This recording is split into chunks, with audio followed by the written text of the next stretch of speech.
Bismillahirrahmanirrahim. Assalamualaikum warahmatullahi wabarakatuh.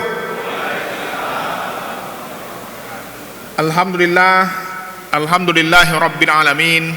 Wassalatu wassalamu ala asrafil anbiya'i wal mursalin wa ala alihi wa ashabihi ajmain. Asyhadu an la ilaha illallah wa asyhadu anna Muhammadar Rasulullah. Pertama-tama bersyukur kita kepada Allah. Hari ini Allah berikan nikmat kepada kita, iman, Islam, kesehatan, keselamatan. Betapa banyak saudara kita hari ini kurang beruntung. Ada yang harus dirawat di ruang ICU, ada yang harus dipasang ring, ada yang harus dioperasi, ada yang harus di kemoterapi, ada yang harus cuci darah. Bahkan banyak pula hari ini harus diantar ke liang kubur, karena hari ini hari terakhirnya dunia. Untuk itu bersyukur kita dengan mengucapkan alhamdulillah. Salawat dan salam kepada Rasulullah SAW yang telah membawa umatnya, kita semua, dari alam yang ketika itu jahiliyah. Anak perempuan dikubur hidup-hidup, orang menyembah berhala, saling bunuh, judi, mabuk, zina, bahkan manusia diperjualbelikan sebagai budak. Padahal Rasulullah SAW tidak pernah membangun istana dari emas, tidak pernah membangun menara yang tinggi menjulang, tapi cahayanya sampai ke kota Bogor ini. Karena apa? Karena akhlaknya yang mulia. Untuk itu marilah kita bersalawat kepada Rasulullah sallallahu alaihi wasallam. Allahumma sholli ala sayidina Muhammad. Yang saya hormati para pengurus DKM, para jamaah sekalian, mohon maaf hari ini jalanan sungguh macet. Bulan hari raya Idul Fitri makan ketupat, buka puasa jangan lupa minum air. Jalanan sudah macet, tanda THR sudah cair. Ini karena THR sudah cair, jadi semuanya orang berlomba-lomba untuk berbelanja. Bapak Ibu sekalian yang dirahmati Allah SWT, jamaah kajian zuhur, hari ini kita bicara tentang bagaimana bulan Ramadan ini meningkatkan ukhuwah kita, keluarga khususnya. Karena dalam Rasulullah SAW dicontohkan telah ada dalam diri Rasulullah SAW itu suri teladan yang baik. Apa itu yang dicontohkan Rasulullah SAW? Kedamaian, lemah lembut, sopan santun, berwibawa, bijaksana, sabar. Datang beliau berdakwah ke Taif, bukan sambutan yang dapat, bukan rebana yang didapat, tetapi hinaan, lemparan batu. Lalu apa balasnya yang beliau berikan? Doa agar penduduk Taif ini satu hari beriman. Begitulah contohnya bagaimana akhlak ini bisa sampai ribuan tahun tidak lekang. Padahal kejadian itu sudah ribuan tahun, tapi sampai sekarang orang mengenang Nabi Muhammad SAW adalah seorang yang sabar. Ujian hidupnya banyak. Sejak meninggal dunia, sejak dalam kandungan ayahnya wafat. Tak berapa lama lahir, ibunya pula wafat. Punya anak laki-laki, wafat semua. Ini ujian yang luar biasa, tapi kesabaran beliau sampai saat ini kita kenang. Dan keluarga ini adalah ini menjadi fondasi bagaimana contoh yang diberikan Rasulullah SAW. Ada contoh dari Rasulullah membentak anak dan istrinya? Tidak ada. Ada Rasulullah contohnya menyiksa istrinya, melakukan kekerasan? Tidak ada. Yang dikenang dia memanggil istrinya dengan nama yang terbaik, ya Humairah, hai istriku yang pipinya kemerah-merahan. Kalau bapak manggil istrinya apa pak? Ya insya Allah mudah-mudahan dipanggilkan nama-nama yang baik. Jadi Ramadan ini adalah Ramadan is family time. Ramadan ini adalah bulan di mana tempat kembali kita mengecas keluarga kita. Apakah keluarga kita sudah bahagia? Coba bapak-bapak yang hadir di sini nanti pulang dari masjid ini tanya istrinya, sayang, Umi, Mama, apakah selama engkau menikah denganku engkau bahagia? Jangan-jangan kata istrinya, enggak bahagia bang. Inilah yang sudah aku tunggu-tunggu pertanyaan itu. Aku tersiksa bang, banyak kali maumu bang. Banyak bapak-bapak ini pengen dilayani seperti raja. Boleh nggak pak? Makan disuapin, mantap. Rambut disisirkan, baju disarungkan, sarung disarungkan, mandi dimandikan. Tapi pertanyaannya, Sudahkah memperlakukan istri kita seperti ratu? Ini banyak suami-suami pengen dilayani seperti raja, tapi tidak memperlakukan istrinya seperti ratu. Bahkan banyak yang memperlakukannya seperti asisten rumah tangga. Untuk itu, bila hari Ramadan ini kita sudah diperlakukan seperti raja, mantap, sahurnya disiapkan, buka puasanya ready, senyumnya mantap, pelayanan prima. Tapi pertanyaannya, sudahkah kita membalas kebaikan-kebaikan pasangan kita itu? Jangan-jangan kita hanya menuntut, tapi lupa untuk membalas. Padahal dalam hidup ini Islam mengajarkan kita untuk saling memberi. Kalau ada hari ini orang telah memberi kita, maka balaslah. Karena sesungguhnya Islam mengajarkan kita untuk berbalas budi. Karena tidak ada istilahnya bahwa dalam hidup ini kita hanya mau menerima. Tidak ada orang yang dikenang nama jalannya, dibuatkan patungnya, bahkan nama gedung. Siapa ini Pak? Kok nama jalannya ini? Ini paling banyak mengajukan proposal selama hidupnya. Nggak ada. Rata-rata orang yang dikenang dalam hidupnya adalah orang yang paling banyak memberi, bukan menerima. Pertanyaannya, sudahkah kita menerima? Sudahkah kita memberi? Jangan-jangan selama ini kita hanya mau menerima, tapi jarang mau memberi. Padahal Islam mengajarkan kita juga dituntun untuk memberi. Hari ini saya lihat masjidnya megah. Ini saya yakin banyak yang memberi di komplek ini. Tapi mungkin hanya 1-2 orang saja. Memberi ini penting. Bapak-bapak, dulu ada sebuah kisah di majalah Umi Adida, namanya Sendal Jepit Istriku. Ada seorang suami parlente, gagah, keren, necis. Dijemputnya istrinya pengajian. Dia nunggu di luar. Diperhatikannya sendal-sendal para peserta. Ada satu sendal jorok, kotor, dekil, udah mau putus. Dalam hatinya, istri siapa ini? Bikin malu aja. Tak berapa lama istrinya keluar, dan ternyata itu sendal jepit istrinya sendiri. Untuk itu para ayah sekalian yang hadir di sini, para bapak-bapak, perhatikanlah pasangan kita. Tidak ada ayah yang merelakan anaknya dinikahkan kepada laki-laki lain untuk disiksa, nggak ada. Mereka ingin anaknya dibahagiakan. Kita punya anak perempuan. Bagaimana satu hari nanti tiba-tiba anak kita diperlakukan seperti asisten rumah tangga, tidak pernah bahagia. Harusnya ini adalah momen di Ramadan ini kita membahagiakan pasangan kita. Apa keinginannya? Coba tanya. Walaupun ibu-ibu zaman sekarang aneh juga, diajak ke mall, tas, baju enggak, sepatu enggak. Tiba-tiba besok COD di rumah rame. Rupanya belanjanya online. Nah, ini sekarang istri sekarang nggak minta uang belanja Pak, minta Oppo dan ininya diisi penuh aja. Ya. Jadi bulan Ramadan ini kita mengevaluasi tentang hubungan kita dengan pasangan kita. Apakah kita sudah harmonis? Apakah kita sudah romantis? Ini kadang-kadang Bapak ini romantis, kok nggak ada hadis Pak? Banyak, Rasulullah tuh romantis Pak, luar biasa. Tetapi kita kadang-kadang nggak ada taklimat. Kenapa tidak romantis sama istri? Nggak ada taklimat, nggak ada ceramahnya. Padahal Rasulullah SAW bahkan mencontohkan banyak yang bahkan lakukan secara romantis. Bahkan mandi satu bejana, ya, tidur di pangkuan istrinya, memanggil dengan pakaian-pakaian yang baik, memanggil dengan sebutan-sebutan yang baik. Itu semua adalah romantisme. Untuk itu di bulan Ramadan ini kita kembali mengenang selama pernikahan kita.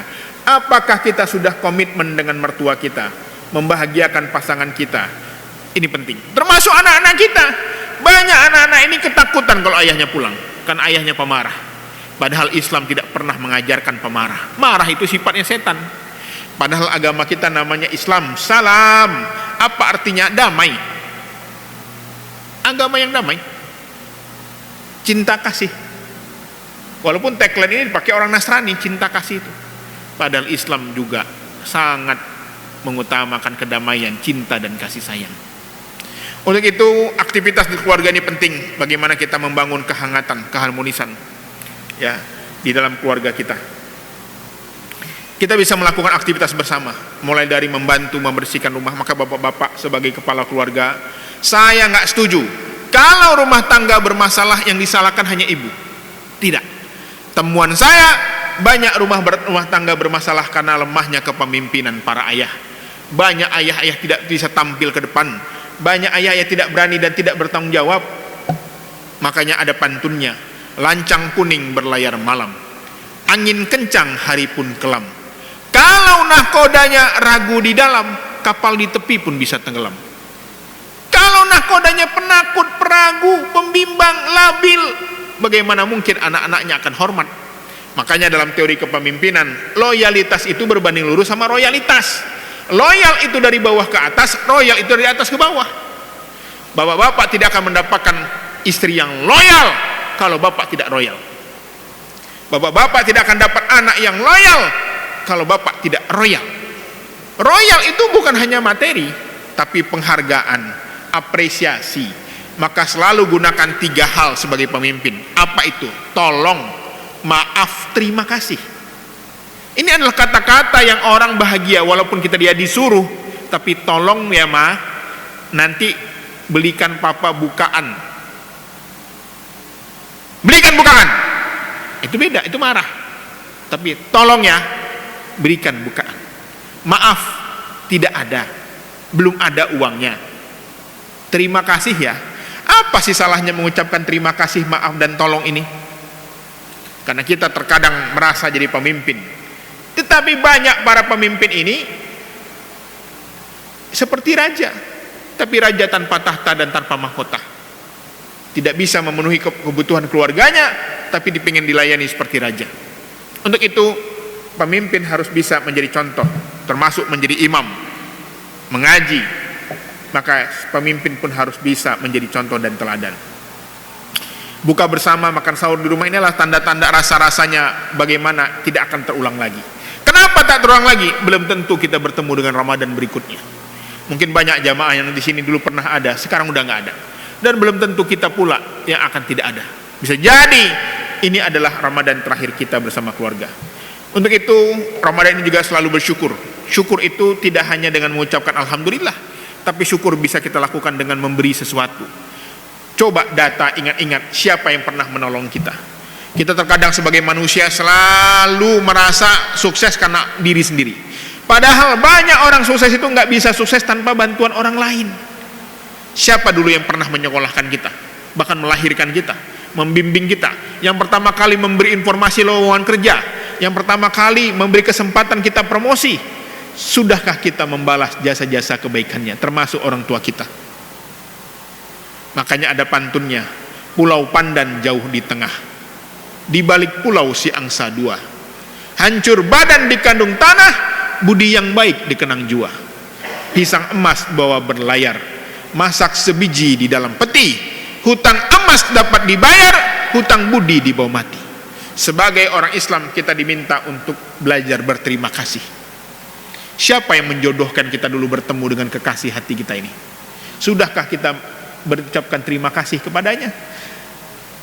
Siapa dulu yang pernah menawarkan pekerjaan kepada kita? Kita lupa. Bahkan siapa yang pernah melahirkan dan membesarkan kita? Kita lupa. Banyak ibu-ibu sekarang datang ke toko HP, ke kantor servis HP. Nah, tolong HP saya rusak. Kenapa bu? Rusak? Ini aktif bu, nggak pernah bunyi. Bukan HP ibu yang rusak, tapi anak ibu yang tidak pernah menelpon ibu. Untuk itu, tapi pak, ibu saya sudah meninggal. Dia punya kakak, dia punya adik, dia punya saudara. Sambung silaturahimnya, karena sesungguhnya mereka pun akan tersenyum melihat kita bisa menyambungkan silaturahimnya. Ayah saya itu selalu berpesan, kalau mati itu, kalau wafat pengen di kampung halaman. Apa? Kenapa ya? Saya bilang, supaya kalian bisa menjenguk keluarga saya, supaya terkasih juga sedikit demi sedikit orang kampung itu. Ini penting, bagaimana kita menjaga silaturahim ini, merawat hubungan silaturahim ini, supaya hubungan kita tetap terjaga. Ada banyak sekali mengatakan ya, kita selalu mendoakan ya di dalam keluarga kita, dan Al-Quran mengingatkan kita dalam surah At-Tahrim, auzubillahi minasyaitonirrajim, bismillahirrahmanirrahim, ya ayyuhallazina amanu qu anfusakum wa ahlikum nara. Hai orang-orang beriman, peliharalah dirimu dan keluargamu dari api neraka. Untuk itu sebelum kita memelihara istri dan anak kita di api neraka, kita dulu harus terjaga. Apa yang bisa membuat kita ke api neraka itu? Zina, judi, mabuk, membunuh. Ini penting bagaimana kita mengingatkan diri kita agar kita senantiasa menjaga. Orang tua wajib menjadi idola bagi anaknya. Kalau orang tuanya itu harmonis, gagah, bijaksana, berwibawa, anaknya bangga berada bagian dari keluarga itu. Tapi kalau orang tuanya selalu tukang bohong, tidak berwibawa, tidak jujur, tidak berintegritas, tidak pernah komunikasi, maka anak-anak tidak betah di rumah. Itu yang banyak terjadi tawuran, itu yang banyak narkoba, itu yang banyak game online, karena tidak ada yang dibanggakan dalam rumah tangga itu. Karena anak adalah peniru terbaik, jadi berikanlah mereka sesuatu yang hebat untuk ditiru. Makanya coba lihat bapak-bapak, kalau bapak-bapak menemukan kenakalan anaknya hari ini di rumah, coba lihat waktu kita muda, jangan-jangan persis. Karena pepatahnya, buah jatuh tak jauh dari pohonnya. Ada ibu-ibu, Pak Iqbal tolong Pak, anak saya pacaran Pak. Waktu muda ibu pacaran nggak lebih parah dari itu Pak. Ya ini kadang-kadang kita lupa. Makanya anak itu meniru cara bicara kita, cara marah kita. Makanya kalau bapak-bapak suka marah-marah di rumah, anak pun akan belajar marah dari bapak. Dulu ada seorang keluarga yang saya tanganin, kakak beradik 3 orang mau cerai semua, emosional semua. Saya tanya kenapa? Ternyata dia bilang ayah kami tukang marah. Bahkan di di mobil itu kalau jalan disiapkan batu baterai kosong. Kalau ada mobil keserempet dilempar, kalau ada angkot berisban dilempar.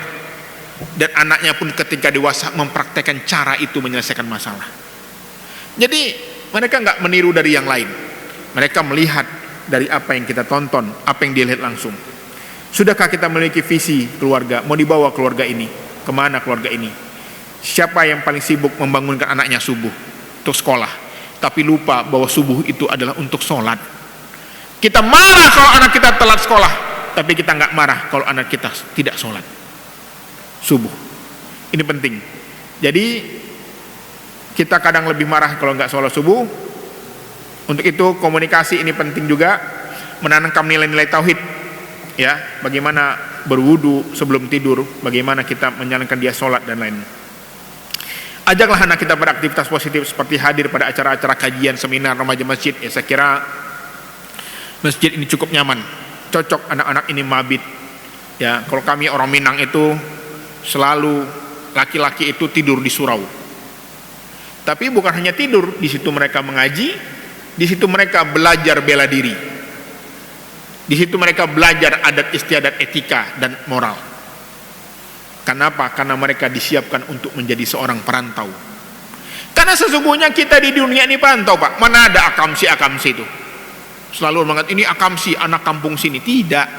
Kita sesungguhnya dalam hadis Nabi Muhammad SAW mengatakan bahwa dunia ini ibarat orang berjalan di padang pasir yang tandus, panas, lalu kita beristirahat di bawah pohon. Itulah dunia. Dan kita akan melanjutkan perjalanan selanjutnya ke akhirat. Makanya kalau ada yang wafat dibilang bukan mati, tetapi kembali ke rahmatullah, kembali ke rumah Allah Sang Pencipta. Sekarang bagaimana kita membuat program-program bagi anak kita. Kesalahan terbesar kita adalah terlalu pesimis pada kesalahan anak kita. Kita selalu ingin anak kita sempurna, padahal mereka sedang tumbuh berkembang, mereka sedang proses memerlukan figur yang cocok. Untuk itu ilmu tanpa adab tentu saja menjadi masalah. Intelligence without character is dangerous thing.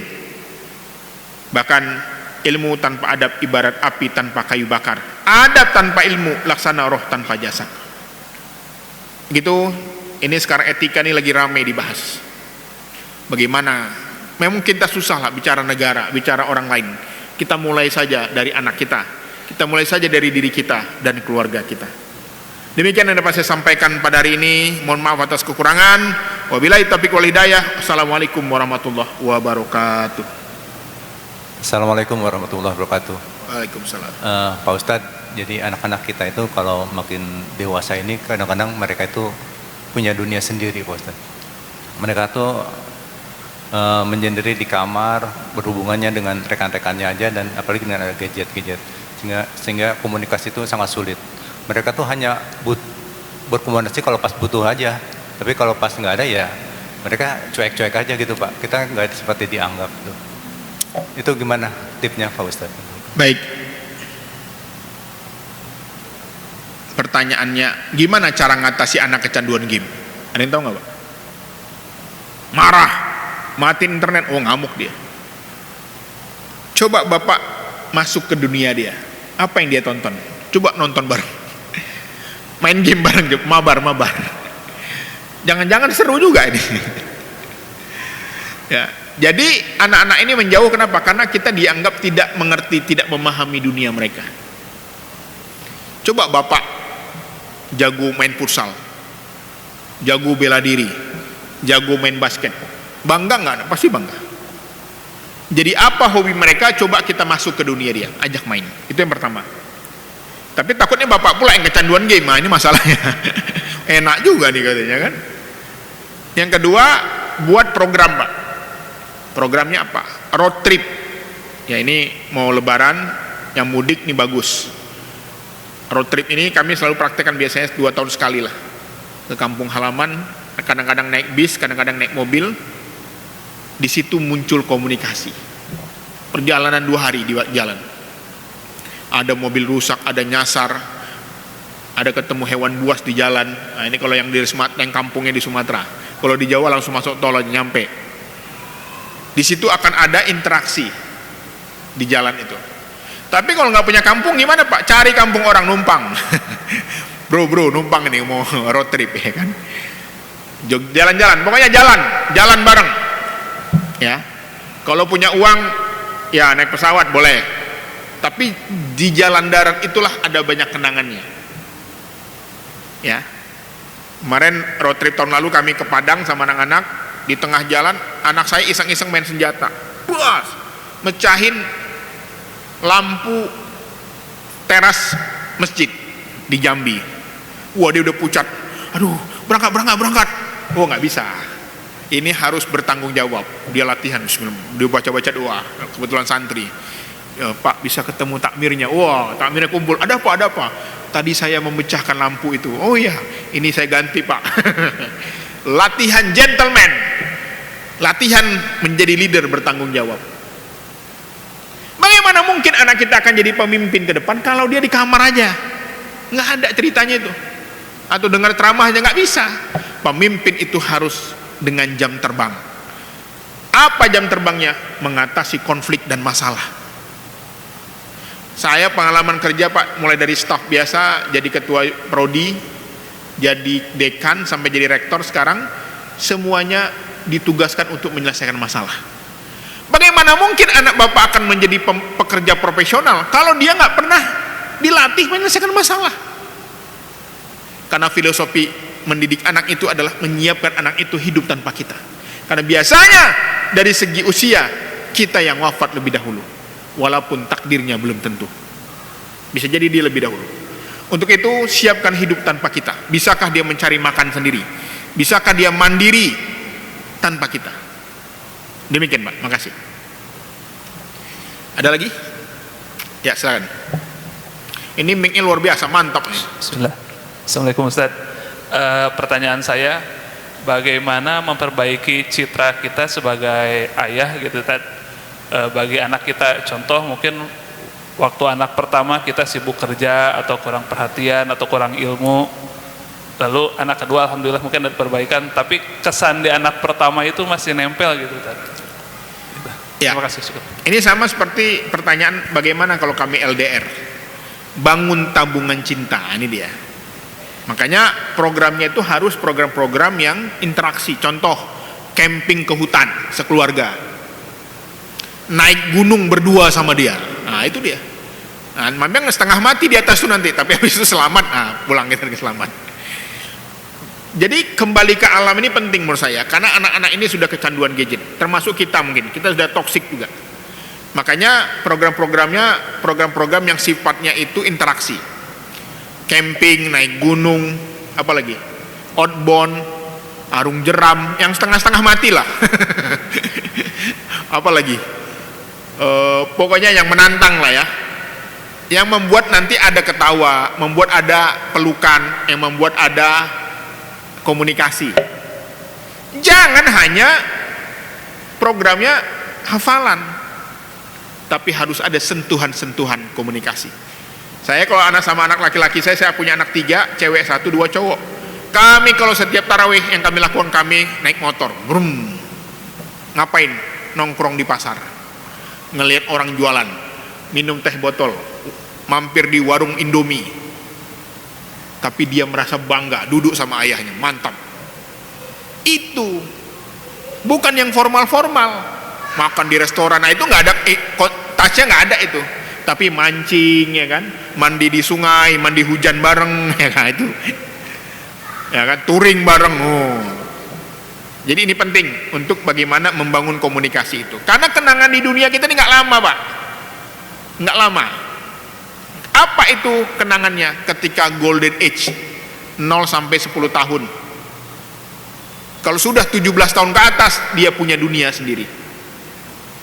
Makanya kalau saya ada rezeki, ya kami pergi bareng aja, naik kereta api, kadang-kadang naik bis, naik mobil atau naik pesawat, untuk membangun kehangatan, bonding.